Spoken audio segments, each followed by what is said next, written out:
Title: The Art of War. Author: Sun Tzu. Translator: Lionel Giles. Release date: May 1994, last updated, January 14, 2012. Language: English. Sun Tzu on the Art of War. The oldest military treatise in the world. By Lionel Giles, M.A. Assistant in the Department of Oriental Printed Books and MSS. In the British Museum. First published in 1910. When Lionel Giles began his translation of Sun Tzu's Art of War, the work was virtually unknown in Europe. Its introduction to Europe began in 1782 when a French Jesuit father living in China, Joseph Amiot, acquired a copy of it, and translated it into French.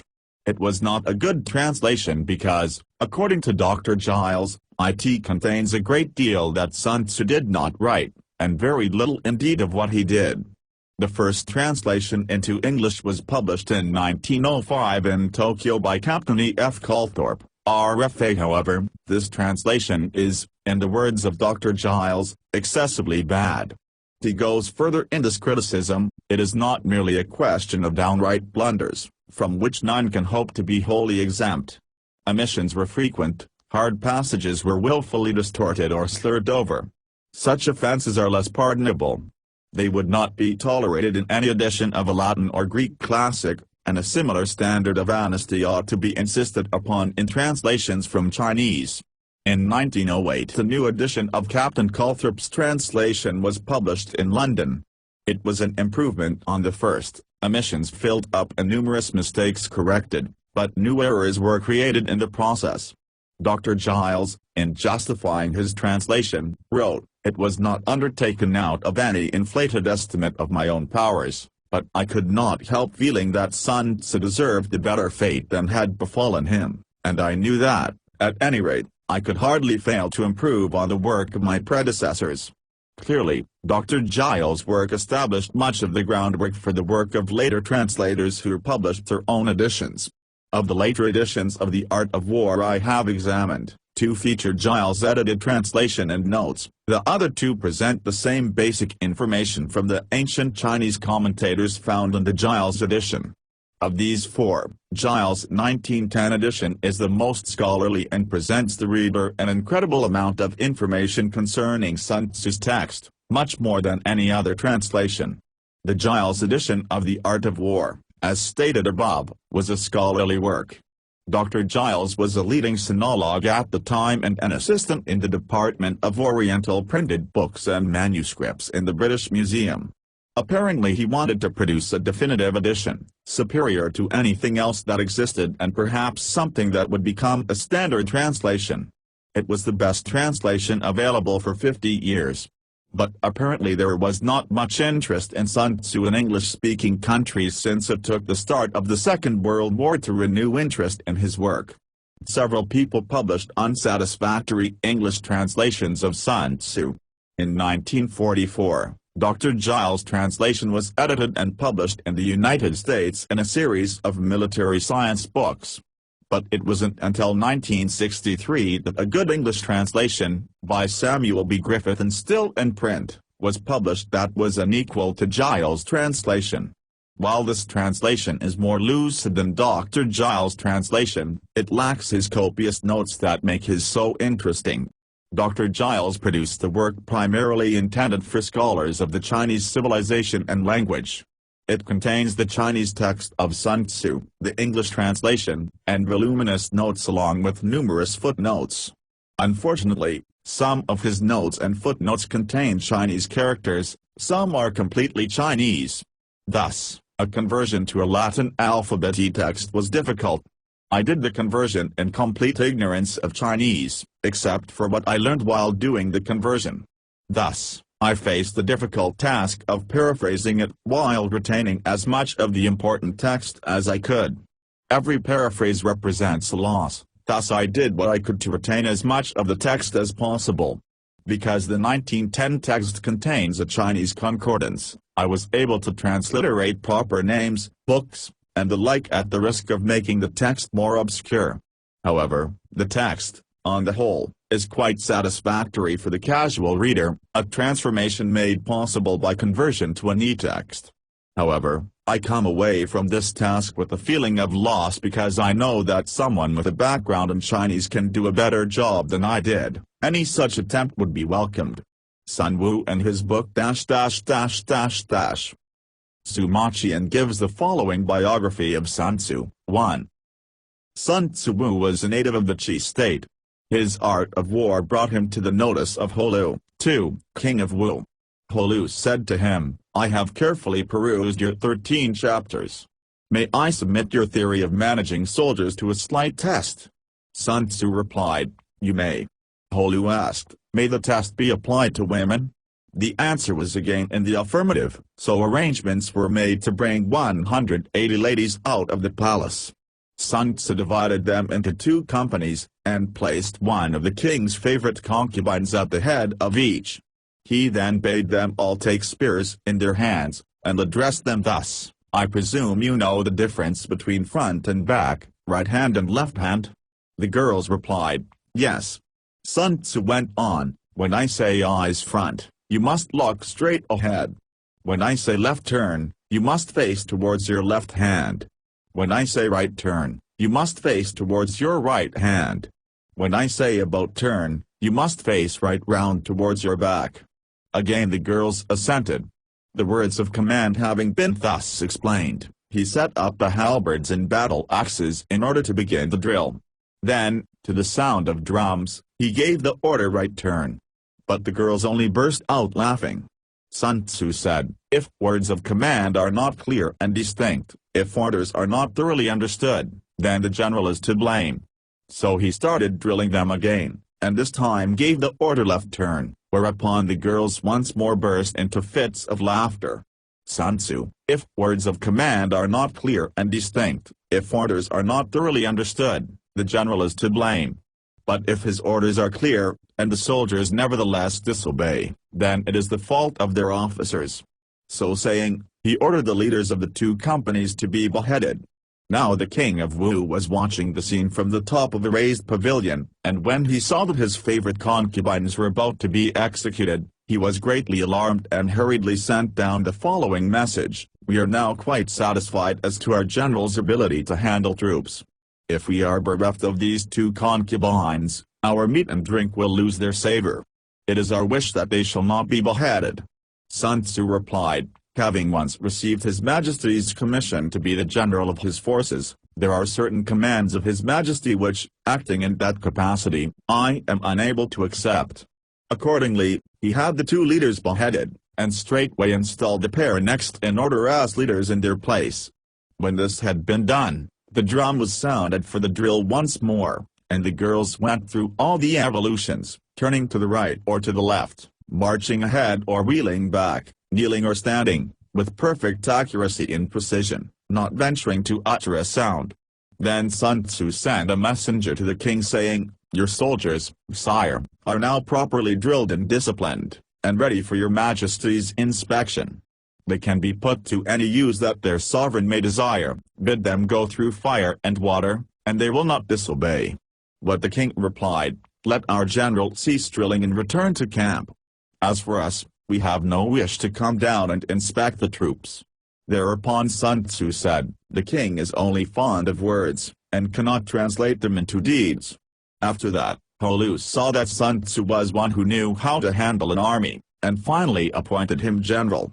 In the west, he defeated the Chu state and forced his way into Ying, the capital. To the north he put fear into the states of Qi and Qin, and spread his fame abroad amongst the feudal princes.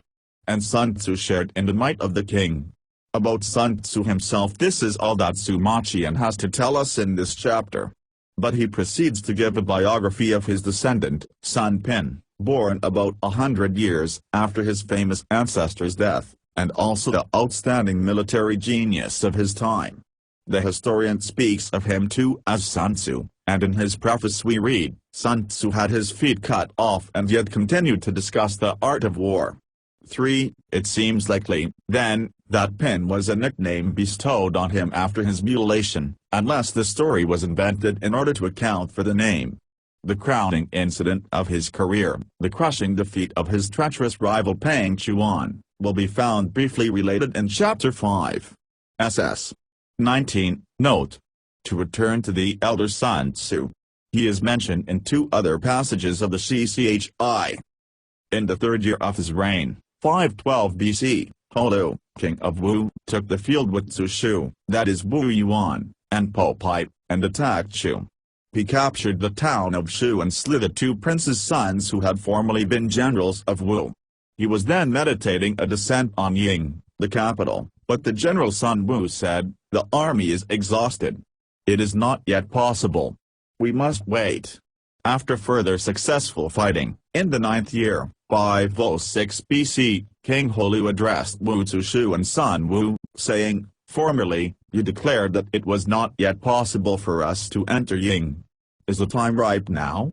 The 2 men replied, "Choose General Tsukang, for is grasping in Govedes, and the princes of Tang and Zai both have a grudge against him. If your majesty has resolved to make a grand attack, you must win over Tang and Zai, and then you may succeed." Holu followed this advice, beat Chu in 5 pitched battles and marched unto Ying. 5. This is the latest date at which anything is recorded of Sun Wu. He does not appear to have survived his patron, who died from the effects of a wound in 496. In another chapter there occurs this passage, 6. From this time onward, a number of famous soldiers arose, one after the other: Cao Fan, 7, who was employed by the Qin state; Wang Tzu, 8, in the service of Qi; and Sun Wu, in the service of Wu. These men developed and threw light upon the principles of war.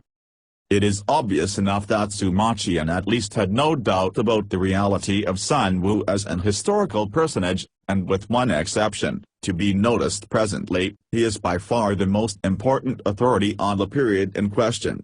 It will not be necessary, therefore, to say much of such a work as the Wu Ush'N Chiu, which is supposed to have been written by Chao Ye of the 1st century AD. The attribution is somewhat doubtful, but even if it were otherwise, his account would be of little value, based as it is on the CCHI and expanded with romantic details.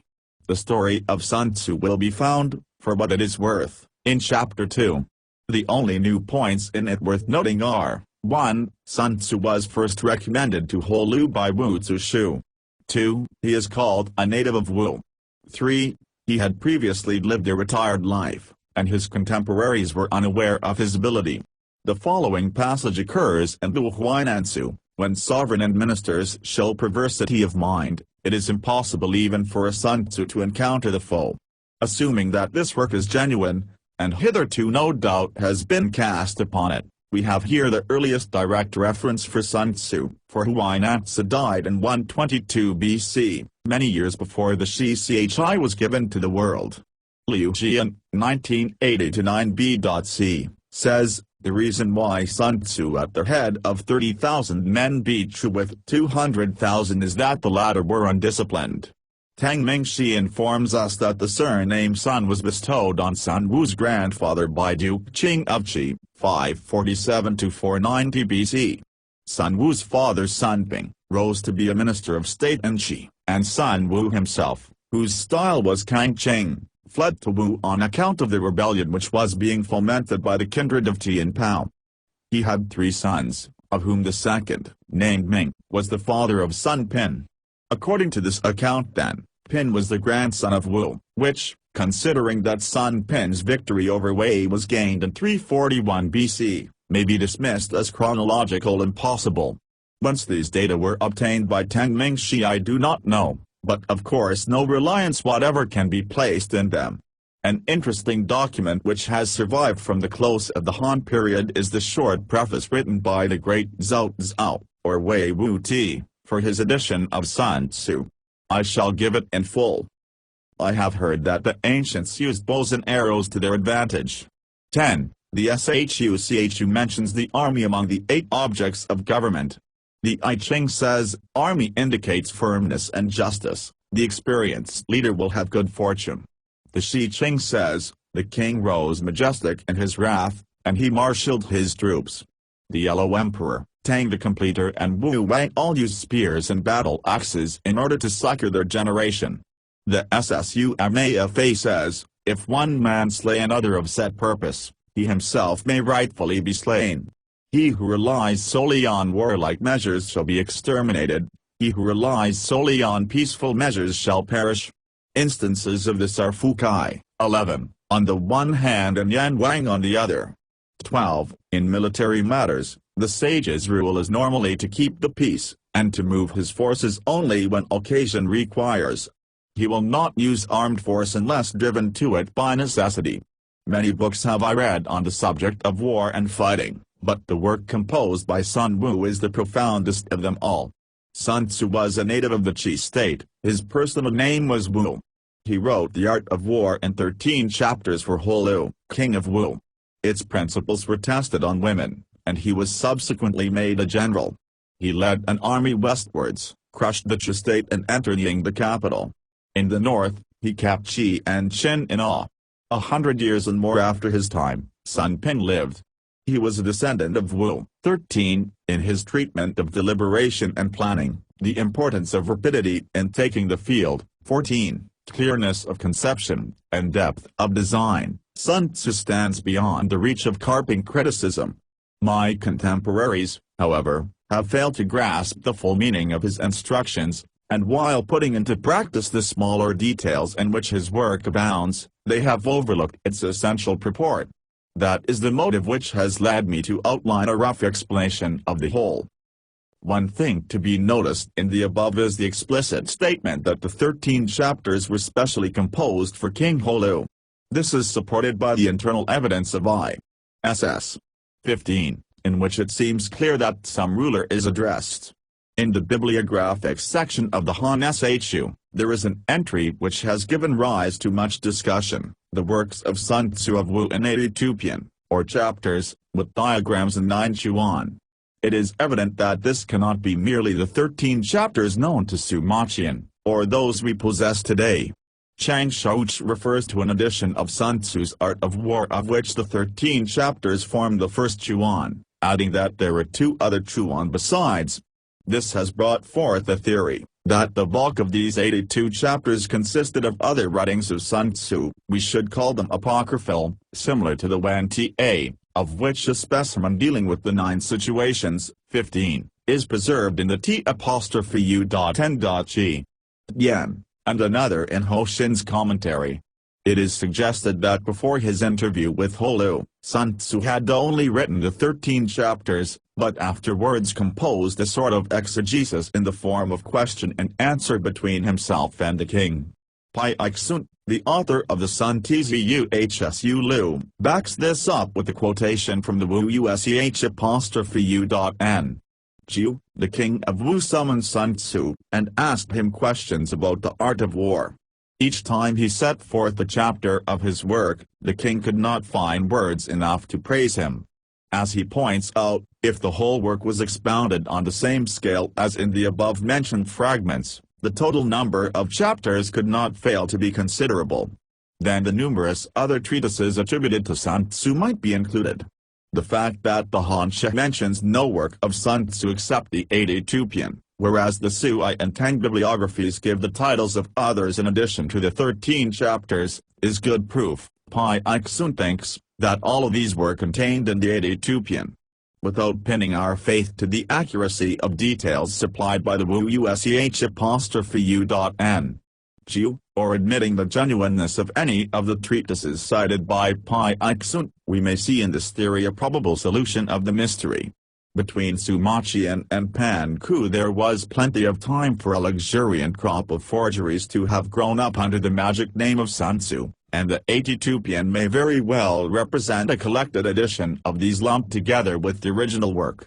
It is also possible, though less likely, that some of them existed in the time of the earlier historian and were purposely ignored by him. 16. Tu Mu's conjecture seems to be based on a passage which states, Wei Wu Ti strung together Sun Wu's Art of War, which in turn may have resulted from a misunderstanding of the final words of Zhao Qing's preface.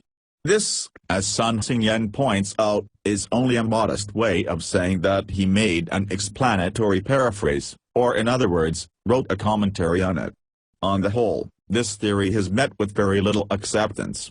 Thus, the SSU Quechuan SHU says, the mention of the 13 chapters in the Shi-Chi shows that they were in existence before the Hansha and that latter accretions are not to be considered part of the original work. Tu Mu's assertion can certainly not be taken as proof. There is every reason to suppose, then, that the 13 chapters existed in the time of Sima Qian practically as we have them now. That the work was then well known he tells us in so many words. Sun Tzu's 13 chapters and Wu Qi's Art of War are the two books that people commonly refer to on the subject of military matters. Both of them are widely distributed, so I will not discuss them here. But as we go further back, serious difficulties begin to arise. The salient fact which has to be faced is that the Tso Chuan, the greatest contemporary record, makes no mention whatsoever of Sun Wu, either as a general or as a writer. It is natural, in view of this awkward circumstance, that many scholars should not only cast doubt on the story of Sun Wu as given in the Shi-Chi, but even show themselves frankly skeptical as to the existence of the man at all. The most powerful presentment of this side of the case is to be found in the following disposition by Ye Shuixin, 17. It is stated in Sima Qian's history that Sun Wu was a native of the Qi state, and employed by Wu, and that in the reign of Holu he crushed Chu, entered Ying, and was a great general. But in Tso's commentary no Sun Wu appears at all. It is true that Tso's commentary need not contain absolutely everything that other histories contain. But Tso has not omitted to mention vulgar plebeians and hireling ruffians such as Ying Kaoshu, 18, Cao Kuai, 19, Chu Che Wu and Xuan Shichu, 20. In the case of Sun Wu, whose fame and achievements were so brilliant, the omission is much more glaring. Again, details are given, in their due order, about his contemporaries Wu Yun and the Minister Pipe. 21. Is it credible that Sun Wu alone should have been passed over?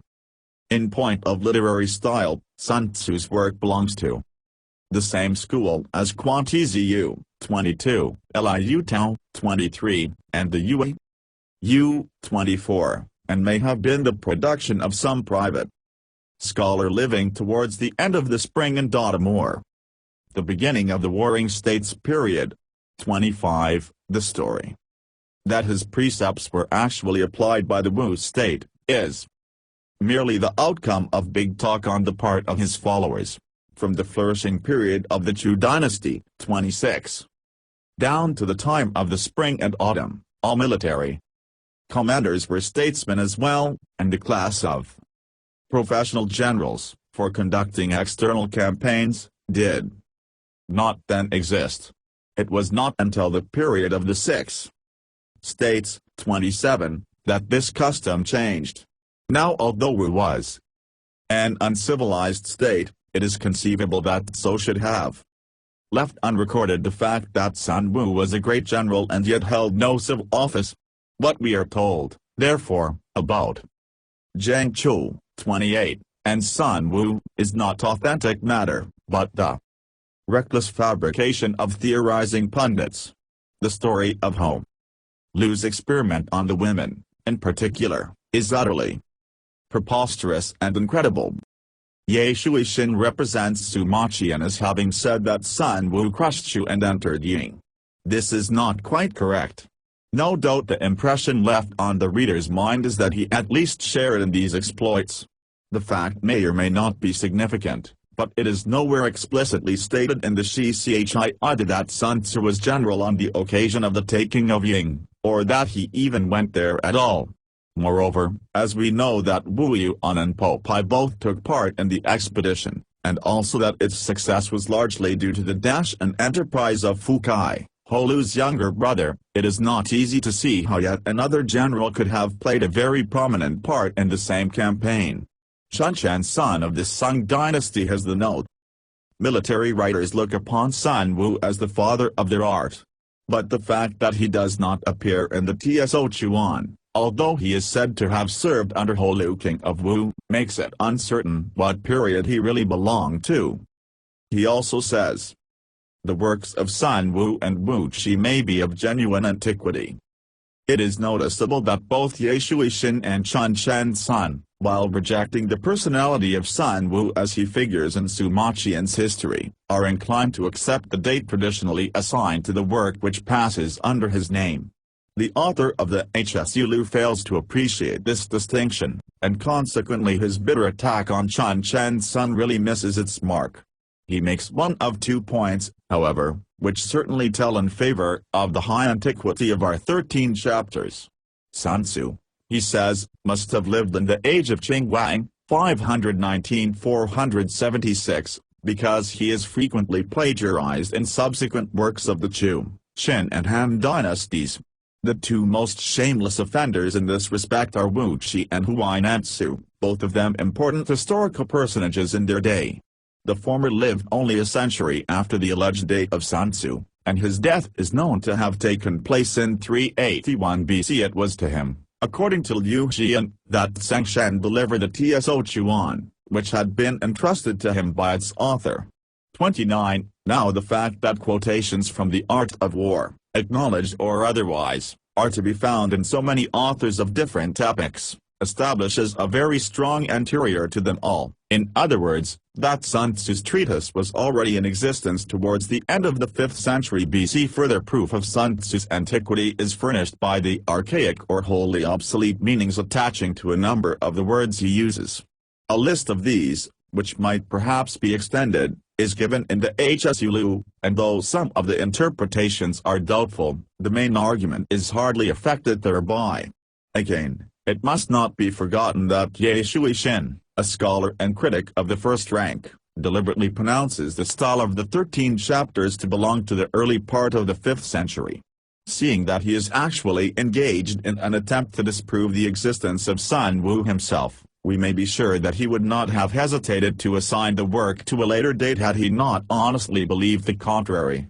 And it is precisely on such a point that the judgment of an educated Chinaman will carry most weight. Other internal evidence is not far to seek. Thus in 13 ss. 1, there is an unmistakable allusion to the ancient system of land tenure which had already passed away by the time of Mencius, who was anxious to see it revived in a modified form. 30. The only warfare Sun Tzu knows is that carried on between the various feudal princes, in which armored chariots play a large part. Their use seems to have entirely died out before the end of the Chu dynasty. He speaks as a man of Wu, a state which ceased to exist as early as 473 BC. On this I shall touch presently. But once refer the work to the 5th century or earlier, and the chances of its being other than a bona fide production are sensibly diminished. The great age of forgeries did not come until long after. That it should have been forged in the period immediately following 473 is particularly unlikely, for no one, as a rule, hastens to identify himself with the lost cause. As for Ye Shuixin's theory, that the author was a literary recluse, that seems to me quite untenable. If one thing is more apparent than another after reading the maxims of Sun Tzu, it is that their essence has been distilled from a large store of personal observation and experience. They reflect the mind not only of a born strategist, gifted with the rare faculty of generalization, but also of a practical soldier closely acquainted with the military conditions of his time. To say nothing of the fact that these sayings have been accepted and endorsed by all the greatest captains of Chinese history, they offer a combination of freshness and sincerity, acuteness and common sense, which quite excludes the idea that they were artificially concocted in the study. If we admit, then, that the 13 chapters were the genuine production of a military man living towards the end of the ch'.u.n. Chu period, are we not bound, in spite of the silence of the Tso Chuan, to accept Sima Qian's account in its entirety? In view of his high repute as a sober historian, must we not hesitate to assume that the records he drew upon for Sun Wu's biography were false and untrustworthy? The answer, I fear, must be in the negative. There is still one grave, if not fatal, Objection to the chronology involved in the story as told in the CCHI, which, so far as I am aware, nobody has yet pointed out. There are two passages in Sun Tzu in which he alludes to contemporary affairs. The first in Vi. SS. 21. Though according to my estimate the soldiers of you exceed their own in number, that shall advantage them nothing in the matter of victory. I say then that victory can be achieved. The other is in 11. SS. 30. Asked if an army can be made to imitate the Shuai-Jan, I should answer, yes. For the men of Wu and the men of Yu are enemies, yet if they are crossing the river in the same boat and are caught by a storm, they will come to each other's assistance just as the left hand helps the right. These two paragraphs are extremely valuable as evidence of the date of composition. They assign the work to the period of the struggle between Wu and Yue. So much has been observed by Pai Ixun. But what has hitherto escaped notice is that they also seriously impair the credibility of Sima Qian's narrative. As we have seen above, the first positive date given in connection with Sun Wu is 512 BC. He is then spoken of as a general, acting as confidential advisor to Holu, so that his alleged introduction to that monarch had already taken place, and of course the 13 chapters must have been written earlier still. But at that time, and for several years after, down to the capture of Ying in 506, Chu and not Yue was the great hereditary enemy of Wu. The two states, Chu and Wu, had been constantly at war for over half a century, 31, whereas the first war between Wu and Yue was waged only in 510, 32, and even then was no more than a short interlude sandwiched in the midst of the fierce struggle with Chu. Now Chu is not mentioned in the 13 chapters at all. The natural inference is that they were written at a time when Yue had become the prime antagonist of Wu, that is, after Chu had suffered the great humiliation of 506. At this point, a table of dates may be found useful. BC 514, accession of Holu. 512, Holu attacks Chu, but is dissuaded from entering Ying, the capital. Shichi mentions Sun Wu as general. 511, another attack on Chu. 510, Wu makes a successful attack on Yue. This is the first war between the two states. 509, Chu invades Wu, but is signally defeated at Yuchang. 508, 506, Holu attacks Chu with the aid of Tang and Zai. Decisive battle of Pochu, and capture of Ying. Last, mention of Sun Wu in CCHI. 505, Yue makes a raid on Wu in the absence of its army. Wu is beaten by Qin and evacuates Ying. 504, Holu sends Fu Kai to attack Chu. 497, Shen becomes king of Yue. 496, Wu attacks Yue, but is defeated by Chen at Tsui Li. Holu is killed. 494, Fu Kai defeats Chen in the Great Battle of Fu Chailiu, and enters the capital of Yue. 485, Chen renders homage to Wu. Death of Wu Zishu. 484, 482, Chen invades Wu in the absence of Fu Kai. 478, further attacks by Yue on Wu. 476, 475, Chen lays siege to the capital of Wu. 473, final defeat and extinction of Wu. The sentence quoted above from Vi. SS. 21 hardly strikes me as one that could have been written in the full flush of victory.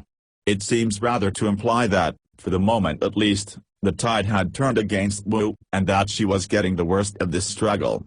Hence we may conclude that our treatise was not in existence in 505, before which date Yue does not appear to have scored any notable success against Wu. Holu died in 496, so that if the book was written for him, it must have been during the period 505–496, when there was a lull in the hostilities, Wu having presumably exhausted by its supreme effort against Chu.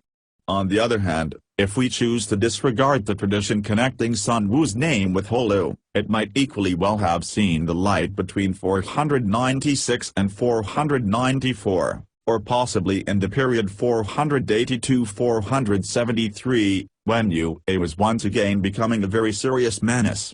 33. We may feel fairly certain that the author, whoever he may have been, was not a man of any great eminence in his own day. On this point the negative testimony of the Tso Chuan far outweighs any shred of authority still attaching to the CCHI, if once its other facts are discredited.